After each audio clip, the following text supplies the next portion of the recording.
pretty similar, but they evolve away from these tentacles, and then you all of a sudden get these very small beings here.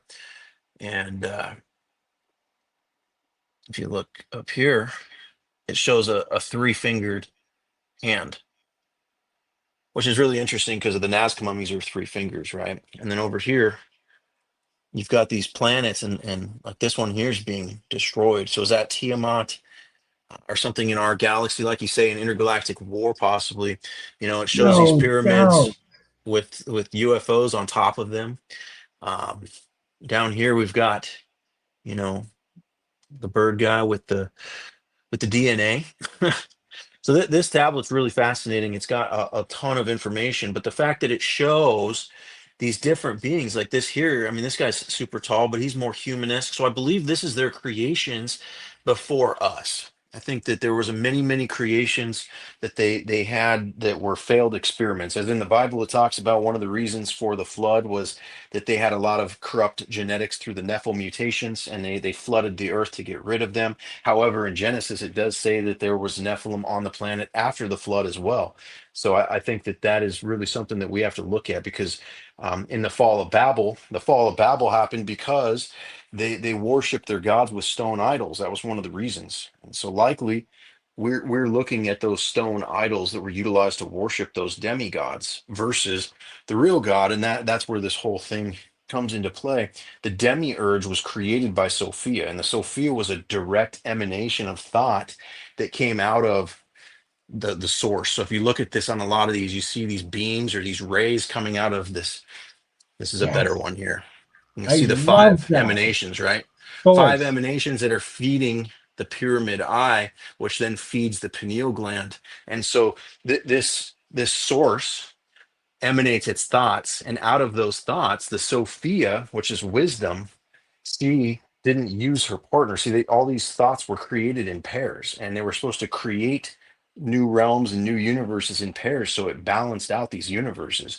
But when she created the demiurge, she did it by herself because she had lost faith in that her partner was going to come back and mate with her or create with her. And so she lost faith, is what the story says, and in the Gnostic. And when that happened, she fell to Satan. And that's when she created the first demiurge, or this being. And when she created it, was all out of balance, completely messed up, because it was just her genetics doing it. And so she was ashamed of it. She hid it away in this place, and that's where we're at now. That's where our universe was created. The demiurge likely created in this universe, and then all the archons from him. And that's why they're, the archangels and the archons and things of that nature were created after the creation of the demiurge. And she never taught the demiurge how to be a god whatsoever. She was just ashamed and hid him away and abandoned him.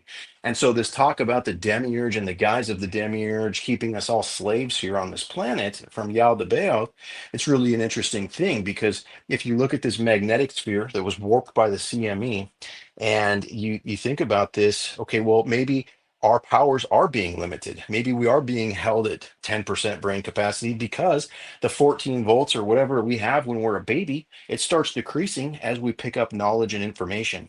And the further we go in life, the less we have. And so maybe we need more power, and we're not capable of achieving it from the sun. So we're deficient. And I think that's kind of why the guise of the demiurge is what it is, and why some people claim that, stuff like cannabis or something like that, plant medicines, can free your mind, man, because we're actually in this enslaved, constant reincarnation cycle. And in order to break free, you have to break the seven seals, break the seven sins, and ascend, right? And without doing that, you can't do that. That's why Jesus had to train, why the Buddha had to train to get enlightenment. And so I think that that's where we're at in this entrapment. So when the magnetic sphere hits, I think we're going to have an opportunity, or when it warps next, we're going to have an opportunity to possibly, push that. But it's also going to give, like you said, these beings the attempt to return, and that might be an ugly thing based So, on what Revelation says, right? so wow, and to connect that into the Mayan prophecy, the back tune 2012, 2001, was the first year of the solar cycles where the sun did not do its 11-year magnetic flip. Right. Instead, it pulsed a little bit and it grew a little bit. And then 11 years later, the next, what should have been the next magnetic pole flip of the sun, again did not happen. And again, it just pulsed a bit more. And then Hmm. in 2023, we were too distracted with getting over COVID, but it was not mentioned that the sun did a pole flip, and it did not. And now they're talking about, oh, we don't know what the sun is in. It's in a next solar maximum. Like maybe in Bingo. 40 years it's going to do something. It's like, what do you mean 40 years? It's every 11 years it's supposed to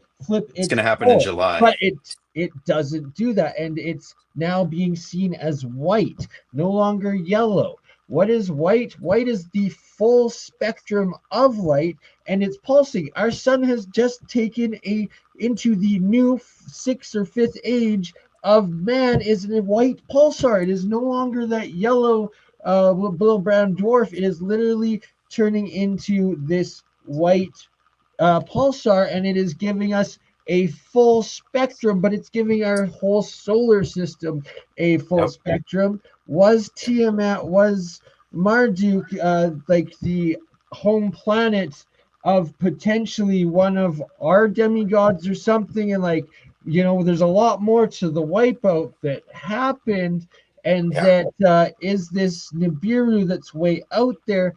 It's also going to be connected back in, but it's like we've always been like psychically connected into all of it, and that now it's we're all going to be fed from that same source. And I love that it Yep. shows the source and the source consciousness, and everything I have ever channeled or gotten, it's connecting to source. And that Yeah. when you get the source downloads, that is source consciousness, that is creation God, and we are a fractal of that God, and that is why they hid since the end of their interactions or whatnot. Humanity's true history is giving us that third dimensional sovereignty between us and our God, realizing, living as that we are the only thing, thus we are God.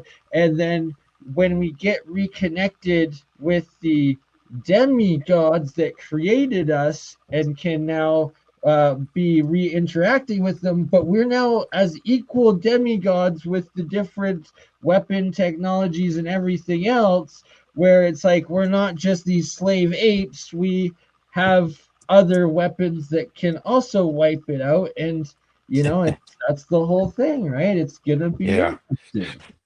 Well, I think we've been upgraded. I think that the Ascension and the Easter, a lot of people say, "Oh, Easter is a pagan holiday." I always hear these things come on social media, and the reality is Easter is Ishtar, because when he resurrected, it says in the Pistis Sophia, he took the power of the fallen by 1/3.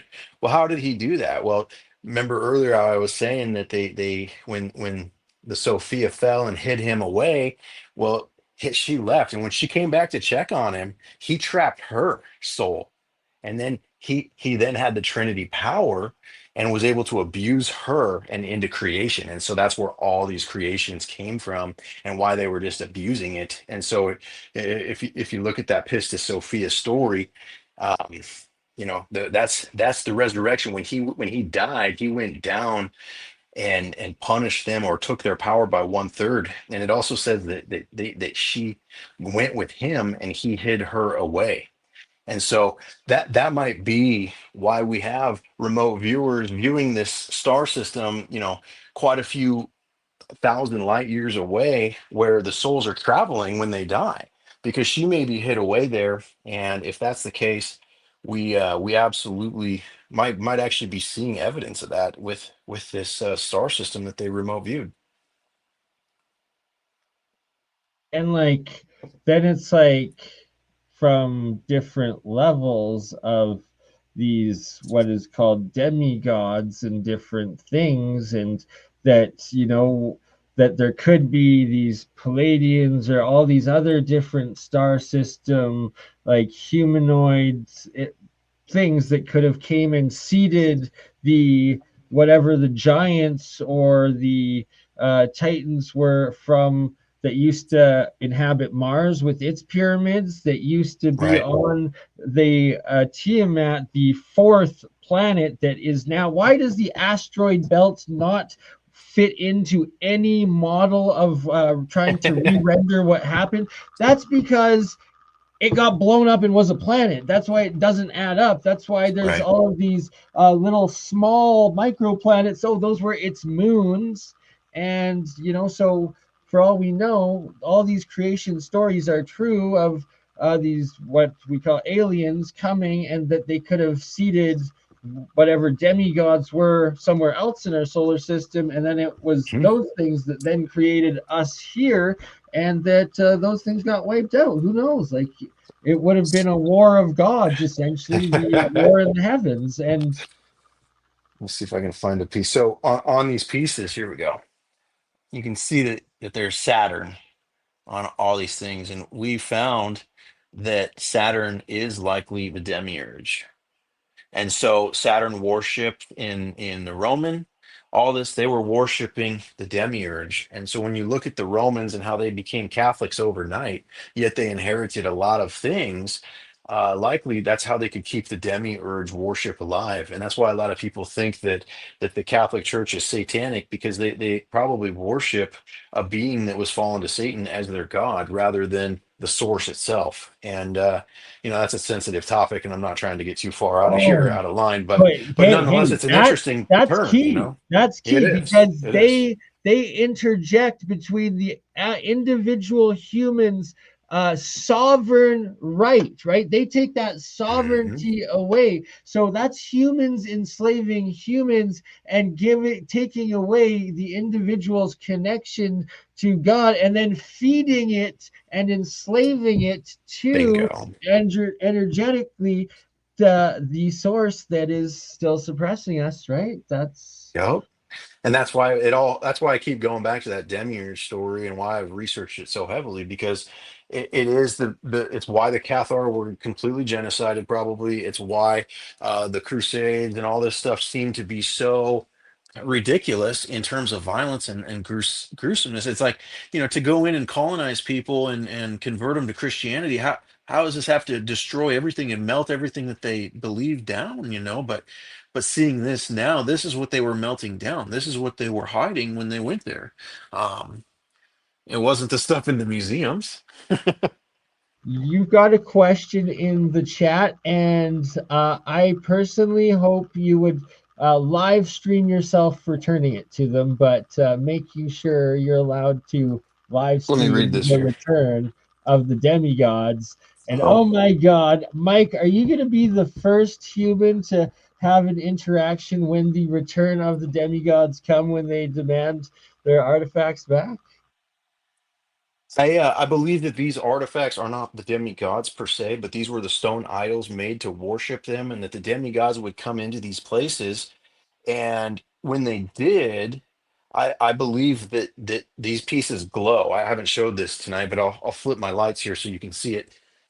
All these pieces have luminescent properties. So why, right? But if these demigods were I real, love this part because it ties into the shining ones yep, and how they fit into those same roles, as well as the fact that in all the pre-Catholic, the old Eastern Orthodox paintings, there's the halos above all the saints, and does bingo. that show them making these glow, and the authenticity that you've got this archangel between. And then another one subgroup that fits into my definition of demigods would be the archangels, but they might even be one class up above. They're most Yeah, likely I above think that, so where too. they're plasma etherical and like just one or two steps below the overall God creation that is like the plasma everything, right? Well, Whatever. and so the one that confuses me about this is if you look at Gabriel and the Islamic faith, and how that all happened, and how, some of these beings were tricksters and stuff. I mean, obviously Michael's one thing, but you have a lot of these other guys too. So my theory here is that these archangels, like you say, are these you know luminous beings or light bodies or whatever you want to call them, right? But they can inseminate themselves into this reality, and inside of this reality, because the demiurge was created without balance, everything in this universe is attempting to be like God or attempting to be in balance. That's why nothing we have, no square is perfect, no circle is perfect. Like everything is fudged, no matter how hard we try in this universe. So taking that grain of salt, and okay, if you're a god and you take yourself and make an avatar of yourself inside of this universe, now you're also dualistic. And now you also have to face the same challenges of being trapped that everybody else faces. That's why in the Bible, Jesus comes down and performs the exorcism of seven demons, which is one for every chakra, one for every seal, one for every sin. And once those are exorcised, that's when he dies and goes down and gets her and frees her. I freaking love how it just keeps all tying together. And yes, you literally, Mike literally has what is probably most hidden in the Smithsonian as well as the Vatican, and that, yes, he has the real Indiana Jones collection in real life. And he's even going to show some video of them digging up more of it. And it's just, Yeah, it's so exciting. So this discovery we posted yesterday that went viral, it's not just these two little 2-minute clips, it's a lot more. We had 8 hours of footage, and so it's going to take some serious effort to go through and edit that over the next few days. I was literally mid drift in an 80-minute long documentary that I've been working on putting together. So there's going to be a ton of content coming really, really soon, and I'm really looking forward to it because this discovery has a lot of room to resonate, I think, with people, as it's. I mean, uh, it just keeps on coming, and it yeah, just keeps getting dug out of the literal ground from the dried mud that was whatever floods and cataclysm clearly wiped out this previous advanced civilization that we are the descendants and the leftovers of. And that it looks like, and it's documented in the fossil and genome records that there were these other humanoid or homin, whatever the F, but as well as the megafauna, the giant everything. And yeah. that, it's, there was Well, giant humans too, there was elongated ones, there was all these others, and all the creation myths and you've got legends the ant coming people, true. you've got all these griffins and chimeras and manticores and homunculus and all these different creations of alchemy or creations of mythology, right? And I think that there's real important knowledge there because it's just like God being in every culture out there. It doesn't matter what God you believe in. Every culture out there has a God for the most part, and I think that's really important because as we were talking, the source versus this demiurge veal, it would make a lot of sense why a lot of people are trapped in dogma over the veal of the demiurge when it was much simpler, and why also maybe the Oh, truth shall set us free because Mary, she had to undo those. We don't know, but it is interesting because you go over to Bulgaria and like Transylvania and all those areas, and in Romania, there's actually caves that have these type of glyphs and stuff in there that we see on these pieces. And that lady, that archaeologist that reached out to me, she worked in Romania prior to going to Saudi Arabia, and because of the work she was doing in these caves, is how the sheik found her in the first place. that's wild. Yeah. Do you mind showing us more of the different pieces and the different symbols and I, like one of the I most want to show you this too. fascinating? Oh yeah, your book huge and like this is Th- epic and it's this thing, man. actual I research and mean, work. it is so deep. I went extra hard on this one, and I'm still sore from it in the wrist because literally to edit all these photos and get all this in there, um, we went to town and really tried to give, a full. a full disclosure within this book. But yeah, if you really want to study the glyphs and see the different, languages and read about all these pieces, there's over Oh my. 400 of my pieces documented in here. This is volume one. And I have volume two with my business partners. He's got over 1,000 pieces in his collection. And I have volume three at my other business partner. So we've all been doing this. We're going to have a stack of these books that people can have. And it's like having the museum in your house. You cannot find this on Sumerian and Egyptian artifacts.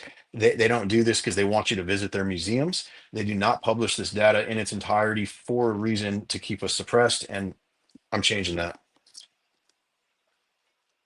And that is one of the reasons why I love it is that you're trying to open source as much as that you can, and that you constantly are like you overcome the scrutiny. You do not hide from it. You're putting forward as much as you can, and that you're putting as much scientific method, as much testing to all of this as possible, as much documentation of the excavation and all of it as possible, and documenting, publicizing it so that people see it and can see that it is real and it's not just coming out of some freaking Chinese 3D printer on, Yeah. like it's Concrete. Yeah.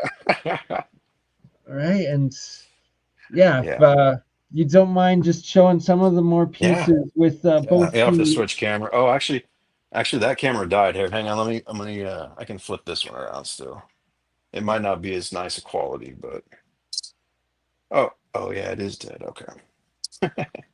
I still saw the picture when you switched over. I was like, wait a minute, this thing's still going. All right, must mean it's getting late. indeed, yes. Oh my God, All I gotta right, look at it I'll walk again. around with my iPad here.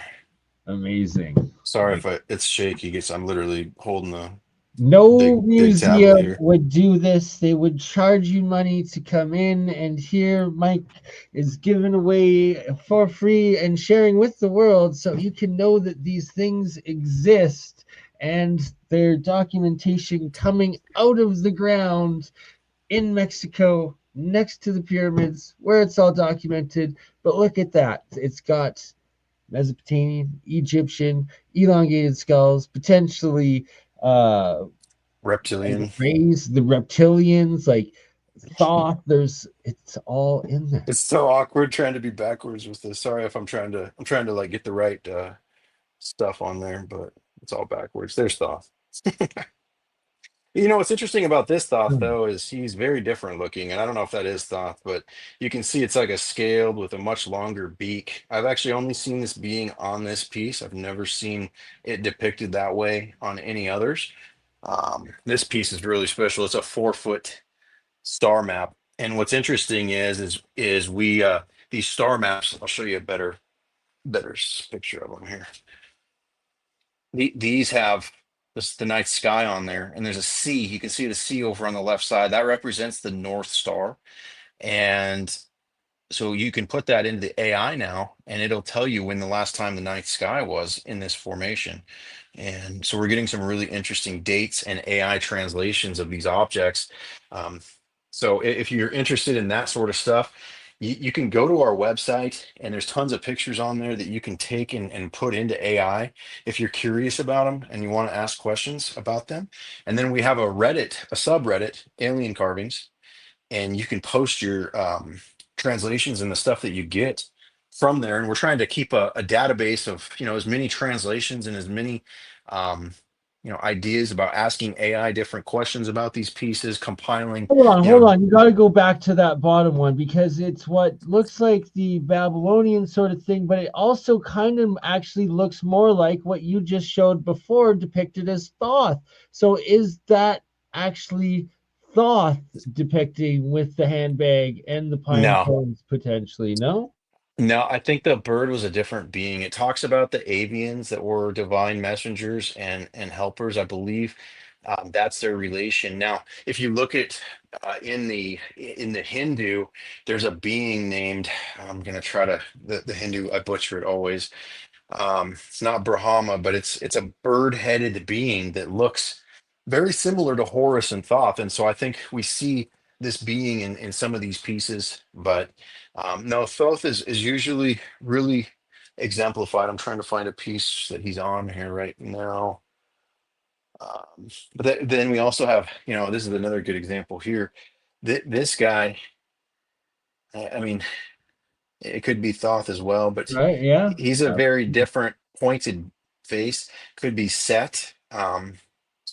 We don't know. There's obviously a lot of this stuff is older than Egypt. So we Right? have, That's what makes it so crazy is it's like literally the pre-cataclysm stuff. It's the precursor to all of these yeah.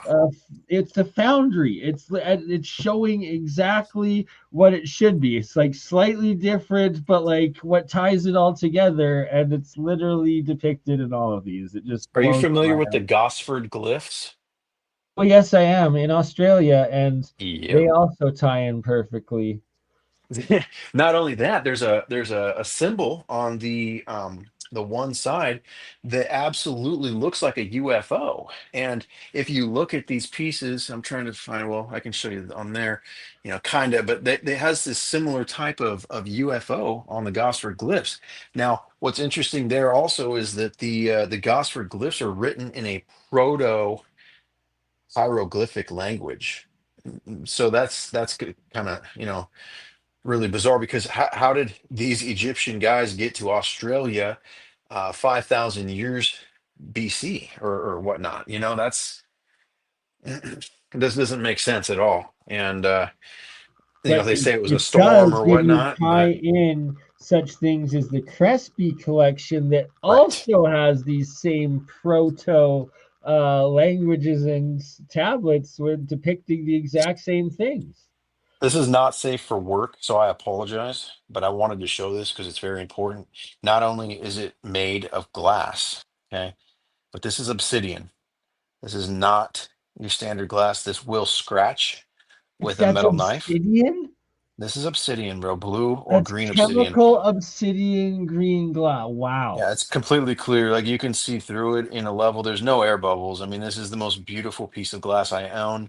I have other pieces that weigh like 50 and 60 pounds of this material. These are found in Guerrero and Mikokan. But if you look at this, they're aliens and humans having sex. And this is like a big orgy. I mean, there's a phallus in that lady's mouth right there, if you can see it. Um, and I mean it gets down and dirty as we'll flip around here.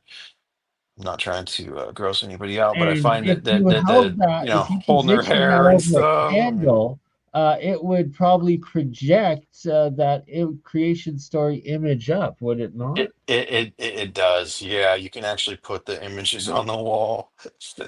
Oh man, but How yeah, do you pass knowledge down to keep telling the story?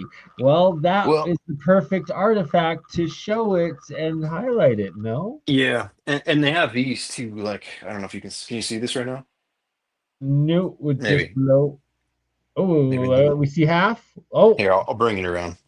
I can't see. Oh yeah, it was turned too far down. Well, this here, you can see it's a cutout. If you put this in front of the fire, oh, you can tell a oh. story. It'll put the shadow on the wall. Is this the tools that were used in Plato's cave and shadow? Could be. It could very well be, or at least the inspirations of Or some of what that. And was known and used before the new rewriting from the laws of Plato's, I forget yeah. the exact name there, but exactly that. And that they're metaphorically still doing it to us today. Hmm. Look at that thing. That's Yeah. And so these, sorry for, I grabbed it on the wrong side. I'm a lefty, but these mirrors in this obsidian. So the Toltec elder Max, that he's one of the guys down there that allowed me to start filming, and he started doing